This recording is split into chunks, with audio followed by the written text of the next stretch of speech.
Hey everyone, hope everyone's doing really well. Had some really good vinyl stuff I found recently, some really good finds that I wanted to show everyone. Hope the vinyl community is doing well. It's been really hectic with the end of the holidays for me in the new year. Considering looking into new job opportunities, spend more time with my girlfriend who will be a big future wife for me. So yeah, so I want to show these things right here. I'm going to catch up with all everyone's videos tomorrow and spend some time with them, so I'm really excited, so I really appreciate when you guys watch as well. Yeah, let's get into it. Two really nice hauls. Alright, for Blake especially, living in Charlotte, you gotta check out the store I found. It's really great, eclectic, smaller collection, phenomenal choices, really great prices.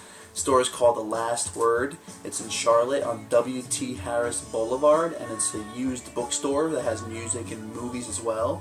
And they're starting to build their vinyl collection, and it's a nicer amount, probably a few hundred, and it's just great choices. So I have some other ones I can't show because I'm doing it for a friend, but I'm going to show you the haul of records I got from that place that I can show. Alright, so what we got first is from 1980, a ska band called The Selector. And they're from Britain, and it's really enjoyable actually. Too Much Pressure, record label never heard of, called Chrysalis. Really cool stuff, more simple ska, not too crazy. I like it that way. I'm going to go over the prices as well for you guys. So The Selector, Too Much Pressure, got that for $5. Kool and the Gang, Spirit of the Boogie. It's going to be my first time listening to Kool and the Gang, so we'll see how that goes.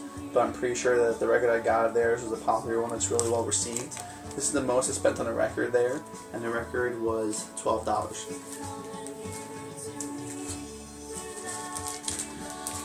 The Alan Parsons Project, their first record, Tale of Mystery and Imagination, Edgar Allan Poe.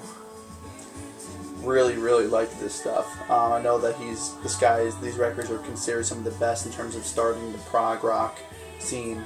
The Cask of Amontillado is actually, I was loving it because it's actually sampling a Carter 4 song from Lil Wayne, and I was like, oh, I know that song. This is great stuff. First time getting into these guys as well. I've always known the name, obviously. My father talked about them. Days of Future Past, Moody Blues. Glad I picked up this one, being that it's their only second record, the one that really skyrocketed them. I know it's a popular one. Got that one for $6, as well as always gotten the Alan Parsons Project for $6.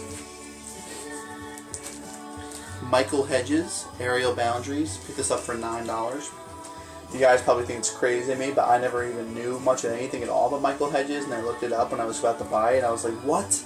Because everyone's just considered like one of the greatest acoustic guitar albums of all time, and you know, he passed away at a young age. This record came out in '84, and it's just really great stuff. When I heard it, I was like, man, and I'm just like, where have I been, you know? I'm sure you guys all know about him already. I have a couple other records from Windham Hill Records, 2 George Winston records already. So Michael Hedges, Aerial Boundaries. I bought a few jazz albums in these 2 hauls, so anyone who knows their jazz, I know a lot of you guys do, please let me know if I enjoy this stuff, what else I would like, and what you have to say about these records, because I'm trying to expand that horizon for me. Alright, $4, New Orleans Clarinet, Willie Humphrey, with Sing Miller and Joseph Butler. Actually really enjoyed this a lot. I'm really into that New Orleans jazz sound. I think I got into it a lot more from all the songs that were chosen for HBO's Treme from my boy David Simon, and I really like it. So New Orleans jazz would be good for me. This is what we're actually listening to right now. It was really interesting, these guys. Love the covers. Love what I read about them on my phone when I was looking it up. They're a band called The Shirts. Alright, this is their second record, Street Light Shine. Love the cover of this one. Girl lead singer as well, sort of like the Pretenders in a way. And this is their third record, and then also their last record. They only came out with 3, Inner Sleeve. Supposedly by the time this came out, they were just getting better and better, going in a great direction. And this band actually came out they were actually a major band during that whole CBGB scene, when there was lots of good bands coming out and playing CBGBs. So they're part of that scene. They're more like a power pop band. Really cool stuff. $6 for each of those. feel like this is a really great find for what I got it for. $3. Never heard of this guy before, but I'm sure you guys do, and it's great stuff. Earl Hines 65 from the Black and Blue record label. It's actually the French pressing. That label's all written in French. All the stuff in the back right here is written in French writing. Good piano. Love it. Really enjoy it. It's also a really freaking heavy album. Especially when it was like, you know, maybe 180 gram or something. It's just a heavy record. Alright, so that's my stuff from Last Word. Also about that store, I'm so excited to go back. It's just that everything is just in mint condition. Like, some record stores put out great stuff, but sometimes, and I don't mind it, but like sometimes the sleeves might not be in perfect shape, but they still sell it just for cheaper. These are cheap records, but they're in perfect shape. The sleeves are perfect, their vinyls are in perfect shape, and like it's like their motto is just going for everything being in perfect shape. Alright, so this is some of the stuff that we have here from Manifest Discs I went to. This Mortal Coil, Filigree and Shadow. Alright, this is a gothic dream pop supergroup from the man who actually was running and the owner of the label 4AD. Got all the different musicians from different bands on the label together and had this supergroup going on. It's like it's like a double LP, first time they ever put out a double LP on the record label. The record itself can actually fit on a CD under 80 minutes.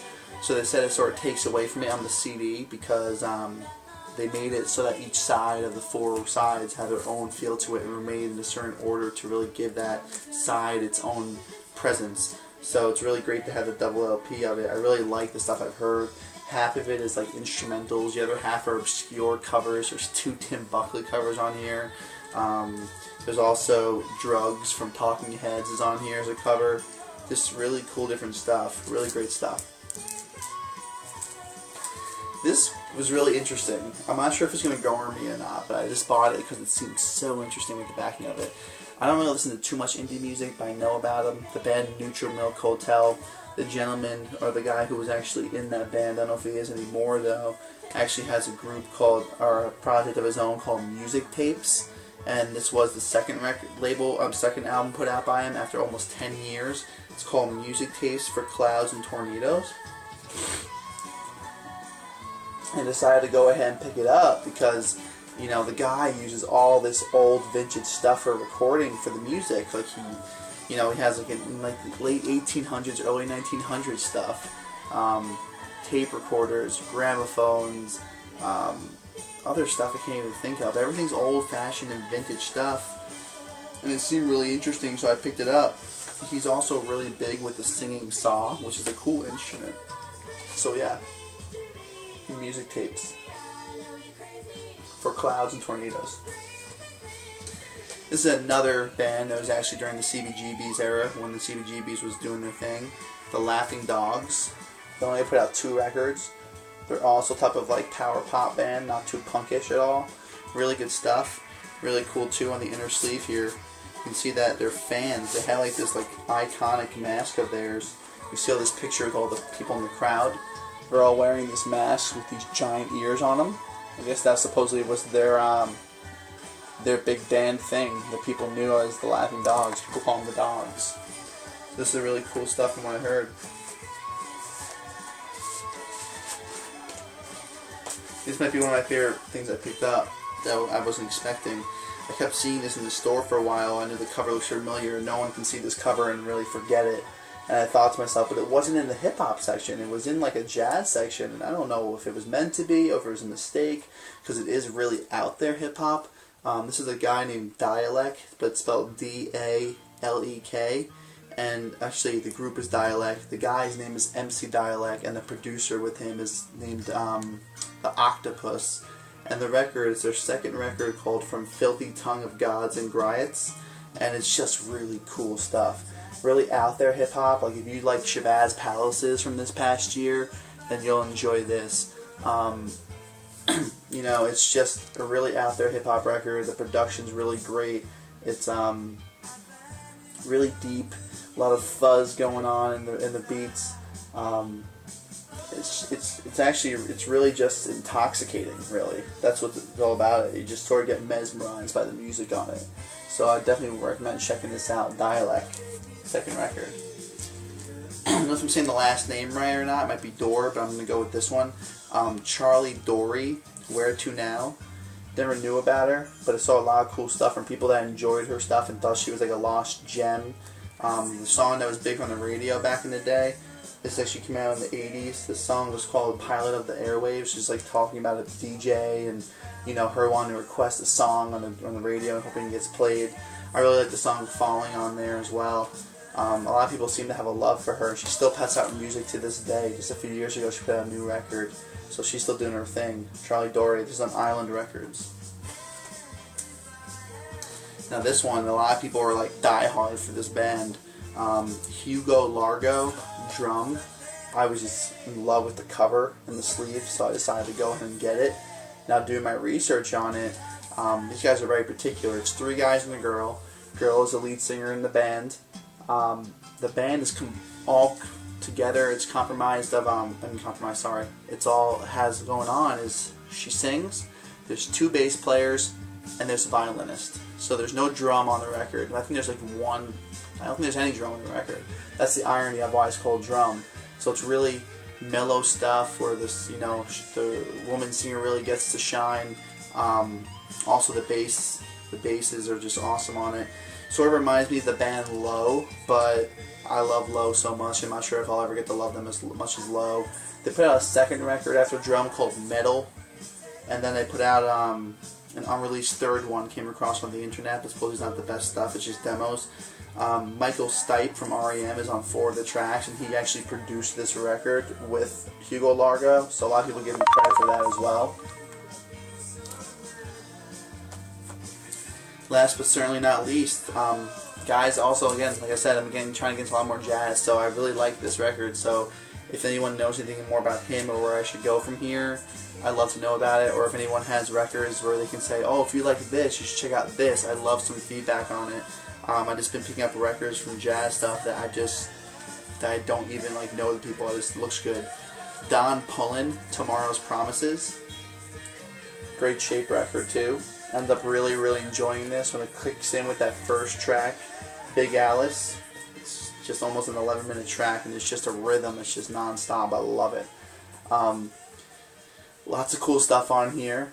He's a piano player, and he was, before he started doing his own solo stuff, you know, he had prominent roles. It says on 4 of Charles Mingus's releases, Mingus Moves, Mingus at Carnegie Hall, Mingus Changes 1 and Mingus Changes 2. He introduced Mingus to George Adams, who's on here as well. Really like this stuff, so let me know if there's more like it. I really like this guy, Don Pullen. Also, I don't know if he has his own records or not, but the tenor sax on here by the guy George Adams, that's a name that I want to remember because I feel like the sax is just banging, just sexy. So let me know if you know more about this or where I can go from here if I enjoyed this record, because I really do. So yeah, those are my finds, some really great stuff. I really appreciate you guys watching, and I'm looking forward to getting some comments and responses from the stuff I found. It's a very like eclectic, different bunch of records, and there's no one I really knew much about in terms of knowing their music, so it's a lot of good stuff I'm going to be getting into. So thanks for watching, guys, and I look forward to watching your next videos as well. Take care.